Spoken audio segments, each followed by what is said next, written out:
I'm Pat from Racktops and Roasters. Now let's take a look at this car.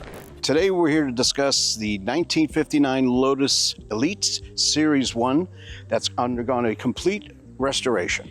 The car is completely fiberglass, a mold if you will, sort of like the way the modern cars are composite.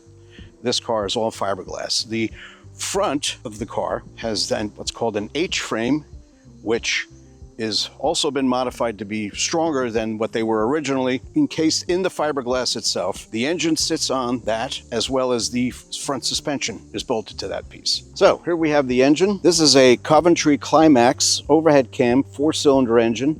It's got twin Weber side draft carburetors and Lucas Sport coil ignition, generator, and your distributor here, traditional points and condenser ignition system. Let's have a look at the interior. There's leather seats, leather door panels. You can notice the spare wheel. It can be accessed through here. We'll take a look at the trunk. You can see it's a decent sized little trunk. You have the battery here, backside of the spare tire. If you're interested in this car, just click on the link below or give us a call at 610-323-7108.